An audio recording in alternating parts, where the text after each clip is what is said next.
So what exactly did you say this stupid-looking thing was? It is what you came here to Rennes-le-Château to find. The head of John the Baptist, head of Revelation, prophet of the coming apocalypse. It sleeps and dreams of things to come, centuries sleeping, but this key wakes it, makes it speak. Round and round, right round, baby, right round, like a record. Counting to the eschaton, 33 and 30 revolutions per minute, 45 revolutions per minute, 78 revolutions per minute, and counting. Faster, faster, time accelerating my back. I always hear time getting faster, winged chariot drawing near. We are moving across the event horizon. No more future, no more past, no more present. You shouldn't have come here, Invisible. The head has demanded a sacrificial tribute. You won't be killed, just changed. Oh, for Christ's sake, this is ridiculous. I'm a psychic projection. My real body's thousands of miles away. There's nothing you three can do to me. Why don't you just stop a minute and listen to the head? Listen to what it's actually saying. No more firmament, no more core and mantle, no more sea, erupfic, yotet, yo, afroliso, gosrodeti. The Templars did have a secret, but you're too dumb to understand it.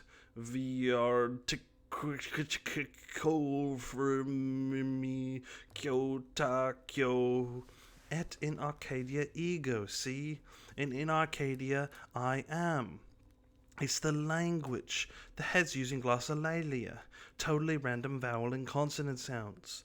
Speaking in tongues, we're all hearing different things. We're hearing what we want to hear.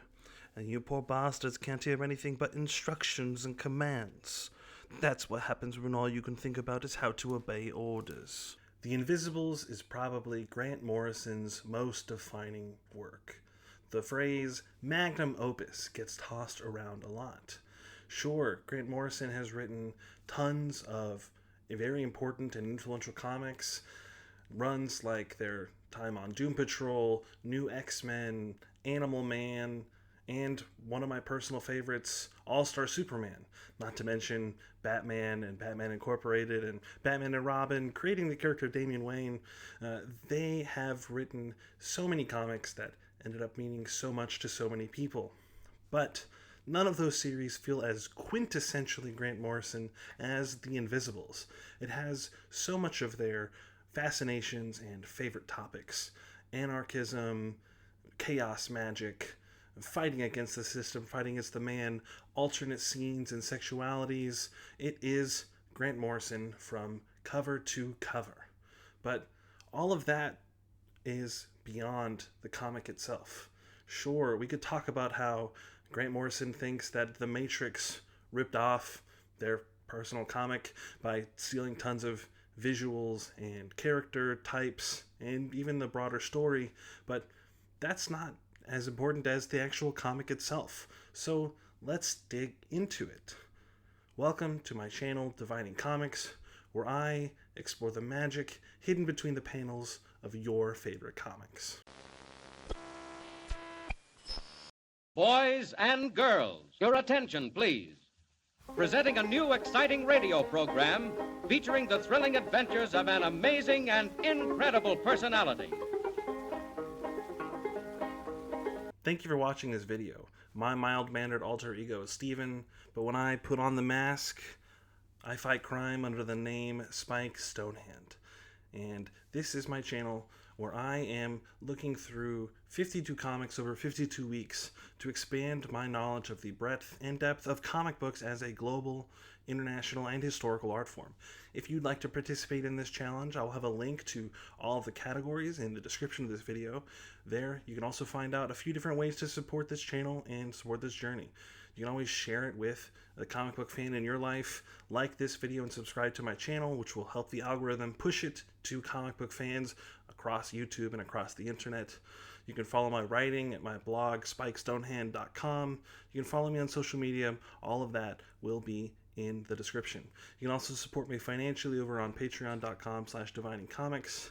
There, you can help contribute to making this a long-term successful channel.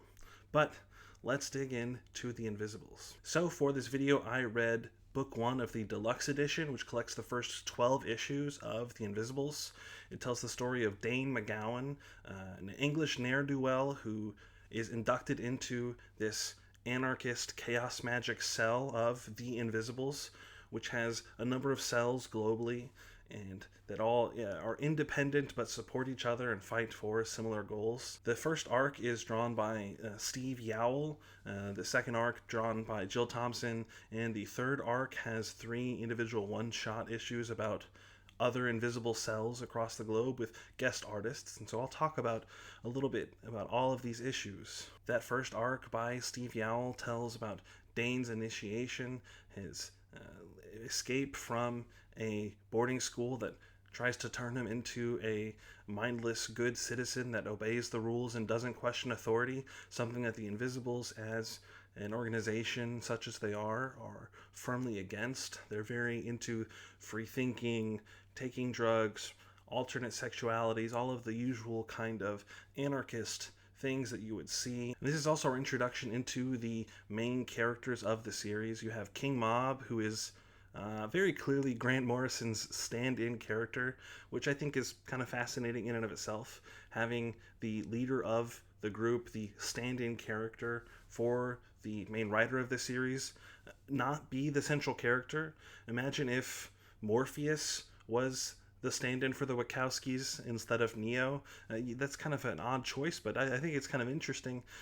You can very clearly tell, though, that Grant Morrison wants you to think King Mob is the coolest guy to ever exist. He has all sorts of fun ear piercings, and he does cool things and has cool friends across the globe.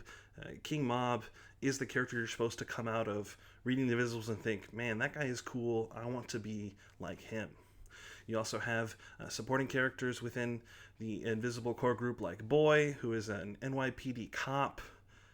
Formerly, now she mostly just exists to say, I think this is a bad idea, we shouldn't do this, I'm worried about our plan, what is the plan?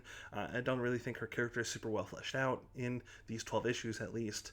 You have Lord Fanny, a transgender woman who is actually one of the coolest characters in this story. She's very competent, very tough. She saves Dane's life multiple times despite Dane repeatedly misgendering her, treating her like lesser than, like a weirdo. That's one of the strange parts of this, is just how much Lord Fanny is the butt of jokes at the same time that she is portrayed as really cool. It's kind of a confusing choice, I think, and I wonder if this comic was remade today, if Grant Morrison wouldn't have better grasp on transgenderism as an idea. Perhaps it just spent more time with trans people in their life, that they could have nailed this character a little bit better.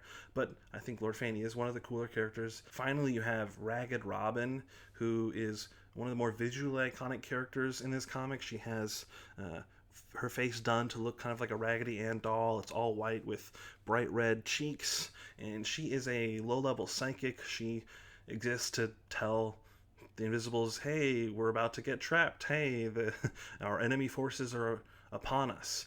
They call that the Outer Church. And the Outer Church, at least in these 12 issues, is kind of ill-defined beyond just being some sort of supernatural force of submissive people that want to make the whole world submissive, to turn us into mindless slaves.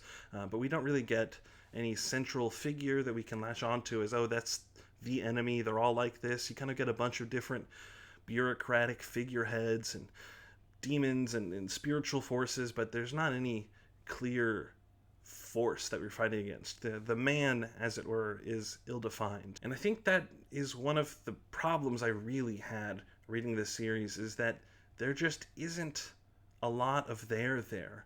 All of the interesting things to this series, to me at least, are things that happened outside of the series. Grant Morrison talked about writing this series as a hyper sigil, a collection of sigils. It was an act of chaos magic in order to bring about a better world. And all of that sounds cool and interesting, and I want to know more, even if I think it is kind of out there, kind of weird, but it's interesting. It's different, it's unique. And none of that really is in the comic itself. It's not that interesting. In the second arc, they travel back in time to the French Revolution to visit the Marquis de Sade. They end up in a weird dream based off of his 120 Days of Sodom. It's kind of strange, kind of off-putting, but ultimately boring. And I think that's the series' biggest sin, for me at least, is that I just was not interested in the ongoing story of this Invisible's cell and their journeys, their fight against the system. Unfortunately, I think that that boredom was really matched in the art, which is never incompetent. It's always just fine. And I know that that isn't always the case, at least with artist Jill Thompson. I know she's done a lot of really good work on series like The Sandman, but here it was maybe just a mismatch with the story that was being told. I really thought that the series could have stood to have some more psychedelic visuals to match the weirdness of what's going on. They're going through these dreams, they're tripping on strange psychedelic fungus that's growing in the sewers of the London Underground, and it just looks kind of boring. It looks like a slightly different version of our real world. I wanted something cool. I wanted something out there. Grant Morrison likes to say that The Matrix stole a lot from this series, but when you're in The Matrix, it looks cool. The cyberpunk storytelling, it is an appealing visually work, and they just don't really get that in most of these issues.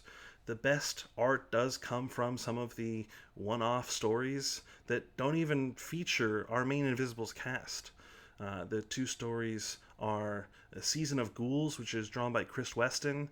I think that there's maybe some potential racial problematics in this story. It tells a black American invisible member who is fighting against this corporation that is enslaving psychically some black gang members in order to take over their bodies and commit terrible crimes, all the crimes that you always wanted to do but never could get away with. So there's definitely some interesting stuff going on here, even as I admit it might be kind of problematic for a white Scottish person like Grant Morrison to tell this story. But it does at least have some more interesting visuals. The main character himself looks really cool as kind of like a mix of a voodoo traditions in New Orleans, even though this story is set in Chicago.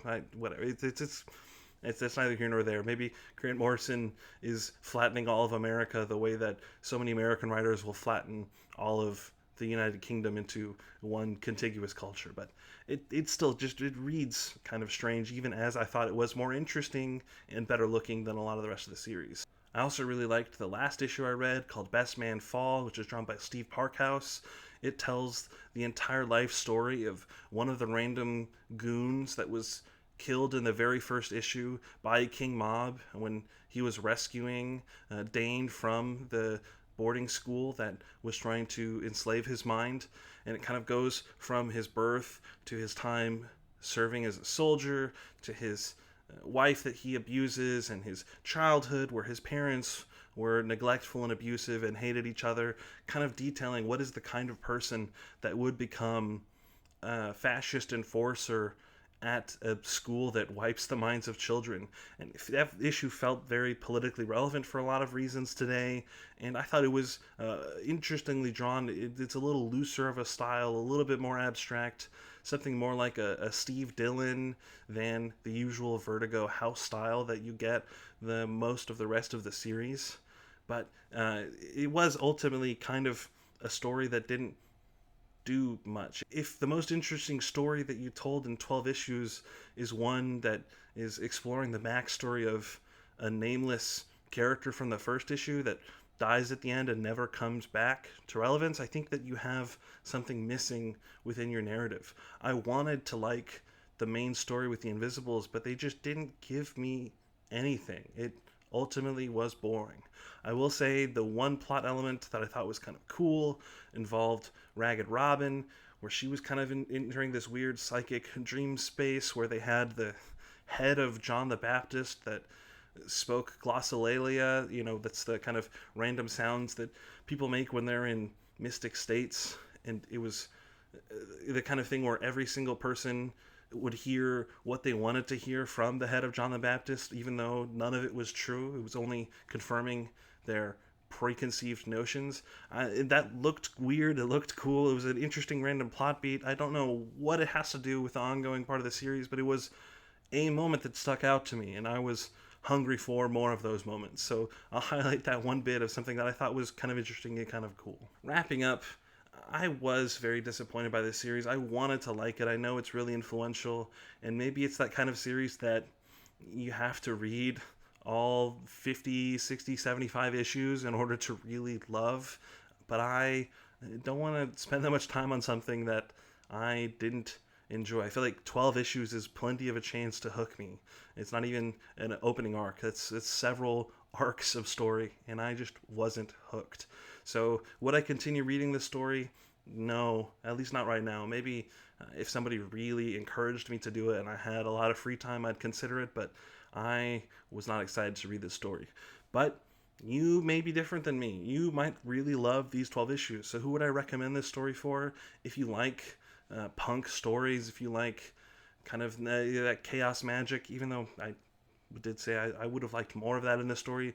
If you like Grant Morrison's writing and you want to know more about them, see them expressing themselves in their chosen medium, then this story could be for you. If you like The Matrix, just watch The Matrix. No, you can read this book and see the ways that allegedly The Matrix maybe took some ideas from The Invisibles.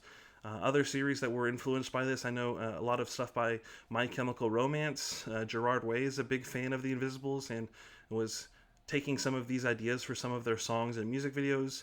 Stranger Things has some references to The Invisibles, even though the timeline doesn't match. The Invisibles came out in the 90s, and Stranger Things, as we all know, very 1980s, but whatever. You can tell that there were things that the writers of Stranger Things took from The Invisibles and incorporated as mostly Easter eggs into their story.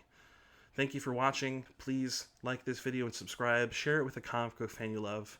And join me next week when I end my January theme of long-running series and enter into February, a time of romance and love, as I explore the first volume of INUYASHA. That's right, I'm breaking out the manga barrier. We're going to discuss some cool comics that are not from the West. Thanks again for watching, and never let the magic of comics die.